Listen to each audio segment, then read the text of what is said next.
Bienvenido a mi Latam. 나의 라틴 아메리카에 오신 것을 환영합니다. 전염병인데요. 스페인 사람들이 이 아메리카 대륙에 끝내준 질병이 천연두, 홍역, 인플루엔자, 감기, 그죠? 충치 이런 것들을 옮겨놔요. 이 사람들은 이런 게 원래 없었어요, 그죠? 그 중에서도 가장 천연두가 결정적인 타격을 주는데 스페인 사람들이 이제 그 테노치티틀란에 에르난 코르테스 군이 싸움 한 번 안 하고 입성을 하잖아요. 그 입성을 해서 이 사람들 눈에는 뭐 다른 거 있습니까? 오직 금과 은, 이 기금속을 찾아야 되잖아요. 그러면서 자꾸 그 기금속이 어디 있는지 이야기해라 막 그러니까 이 아스텍의 그 전사들이 야 쟤들 뭐야 신도 아니고 신이 아니잖아. 이 우리 기금속만 탐내려고 하는 그런 사람들이잖아 하면서 이 싸움이 붙어요. 싸움이 붙어서 10만 대군이 갑자기 달려드니까 우리 앞에 그림에서 잠깐 봤지만 이 그림에서 봤지만 이 10만 대군이 갑자기 막 그 좁은 데서 막 달라드니까 스페인군이 당하지 못하고 쫓겨나죠. 쫓겨나서 이 아스텍의 수도인 테노치티틀란에서 물러나서 진을 치게 돼요. 그 쫓겨나요. 이때 패배했죠, 그죠?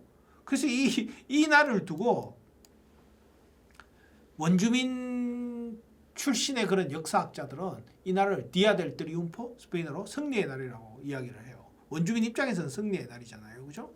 근데 이 스페인 사람들은 그때 밤에 이제 쫓겨났는데 노체 트리스테라고 그래요. 슬픈 밤이라고 그래요. 그러니까 이게 같은 역사를 놓고도 서로 이제 해석이 다르잖아요, 그죠? 그게 이제 멕시코 사람들의 어떤 비극이라면 비극이고 멕시코 사람들의 어떤 본질적인 모습들이죠, 그죠? 스페인과 원주민을 동시에 다 가지고 있는 사람들이니까.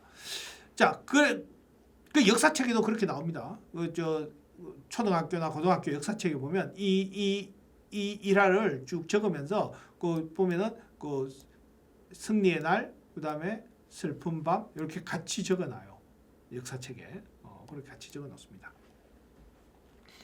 자 물러나 있었는데 그 물러나서 이제 다시 공격을 하려고 대기하는 와중에 여기서 바로 이제 전염병이 퍼지는 거예요. 그러면서 황제도 전염병으로 죽어버려요. 그러니까 전력이 거의 뭐 완전히 전력이 상실돼 버리는 거죠. 지금 뭐 팬데믹 상황 이런 게 이제 발생한 거예요, 여기서, 그죠? 그러면서 이제 전력이 약화됐고 이게 바로 이제 다시 공격했을 때 쉽게 또 정복할 수 있었던 중요한 요인 중에 하나가 돼요. 그래서 그게 이제 균이잖아요, 그죠? 이 균이 정복에 결정적 역할을 했다. 우리 그 제러미 다이아몬드가 쓴 총균세라는 책 있죠. 뭐 서울대 도서관에서 매년 가장 많이 그 대출되는 책. 매년 1위로 이 제러미 다이아몬드의 총균세가 나오더라고요, 그죠? 근데 여기 보면 이 책의 의미는 이런 역사를 단순히 이런 역사를 여러 가지 다양한 요인으로 분석했다. 뭐 이렇게 이야기하는 사람들이 많아요. 그러니까 어떤 뭐 전염병 같은 이런 것들을 역사 변화의 중요한 요인으로 이렇게 포함을 시켜서 쓴 그런 그 역사다. 그런 의미에서 중요하다. 이렇게 이야기를 하는 사람들이 있는데 제가 볼 때는 그건 아닌 것 같아요. 그건 아니고 뭐 그런 의미도 있지만 그것보다는 이게 이제 왜 이 책의 핵심은 어떤 문명이 어떤 문명을 정복하는 데 있어서 왜 어떤 문명이 다른 문명을 정복하는가, 그때 있어서 가장 중요했던 요인이 바로 이런 총과 쇠와 무기가 있고 그 다음에 이 전염병이 있는데 그게 중요한 게 아니라 그럼 왜 어떤 문명들은 이런 철기 문명이 빨리 발전할 수 있었고 어떤 문명들은 더 늦게 발전할 수밖에 없었는가, 거기에 대한 답이 이 책의 가장 핵심 포인트라고 생각을 해요. 이 사람은 그렇게 이야기를 합니다. 저기 오스트레일리아에 그 원주민들이 있잖아요, 그죠? 그런 사람들 굉장히 막 미개했다고 이야기하잖아요, 그죠? 그러니까 그런 사람들하고 당시에 그 서구인들하고 IQ 테스트를 하면 물론 이 서구 사람들이 높겠죠. 서구 사람들이 높겠죠. 그죠? 그런데 그런 가정이 나와요. 그러면 이런 걸 해보자 이거예요. 그 밀림 속에 있는 뭐 그 오스트레일리아의 그 어떤 자기들이 사는 환경에 있는 주변에 있는 물건들 한 20가지를 보여주고 이 서구인들한테도 똑같이 보여주고 자기가 본 거를 표시해봐라. 이렇게 하면 누가 더 많이 맞출 것 같느냐. 그죠? 비슷하다 이거예요. 그러니까 사람이 종이잖아요. 종, 그죠? 뭐 종속, 과목, 강문계, 계문, 강목, 과속, 종이잖아요. 종끼리는 사실은 거의 같다. 그러니까 인종이잖아요. 그죠? 인종끼리는 이 지능은 큰 차이가 난다. 거의 같다. 그러니까 지능의 문제가 아니다. 그러면 문명의 수준의 차이는 왜 나는 것인가? 이 사람은 그렇게 이야기를 합니다. 고립되어 있었느냐? 소통하느냐? 그러니까 유럽이나 중동이나 심지어 중국 같은 경우에는 서로 다른 문명들이 끊임없이 교류를 하죠. 그러면서 여기 잘한 거 여기서 받아들이고 여기 잘한 거 저기서 받아들이고 이렇게 교류를 하잖아요. 그죠? 그런데 오스트레일리아나 아메리카 대륙이나 이런 문명은 완전히 고립되어 있던 거죠. 그러다 보니까 그런 문명 간의 교류가 없었고 그래서 이 발전이 느릴 수밖에 없었고 그죠? 그런 것이지 이 사람들의 뭐 지능이 떨어지거나 그죠? 그렇진 않다. 인종은 거의 비슷하다. 이 이야기가 제레미 다이아몬드의 총균세의 핵심이라고 생각해요. 저는. 그것 때문에 바로 이 책을 읽는 거라고도 생각을 합니다. 그런 설명 때문에. 자, 하여튼 어쨌든 이 정복하는 과정에 있어서 균도 아주 중요한 역할을 했었다는 거. 그런 거죠. 그죠? 사실상 이 원주민들이 스페인 사람들이 정복했을 당시에 원주민들이 잉카, 마야, 잉카, 아스텍 다 합쳐서 한 3천만 명 정도 됐다 그러거든요. 그런데 100년 후에는 그 사람들이 300만으로 감소를 해요. 근데 이게 이렇게 10분의 1로 감소한 이유는 뭐 정복 과정에서 이렇게 죽인 것도 있겠고 뭐 그다음에 이제 그 이후에 이제 정복한 이후에 식민지화하면서 노동력으로 활용하면서 너무 고된 노동으로 인해서 뭐 죽게 된 이런 사람들도 있을 테고 그다음에 뭐 혼혈이 또 이루어졌기 때문에 그럴 수도 있겠고 여러 가지 요인이 있겠지만 가장 중요한 요인 중에 하나가 바로 이 전염병 때문에 원주민들이 많이 죽어요. 그런데 이렇게 10년 만에 아니 100년 만에 10분의 1로 줄어들었지만 이들이 지금 그때부터 500년이 지난 지금까지도 이들이 여전히 살아남아 있다는 거. 그리고 원주민어가 아직도 말해지고 있다는 거. 이런 것도 사실은 좀 대단한 거예요. 그죠? 그 다음에 이제 마지막으로 네 번째인데 이 부족 간의 갈등을 활용했다. 최근에 멕시코 학자 중에 안드레아 마르티네스라는 사람이 이런 참 재밌는 이야기를 하더라고요. 이 스페인의 아스텍 정복은 백인의 인디언들의 정복이 아니라 원주민들 사이에서의 내전이었다. 그죠?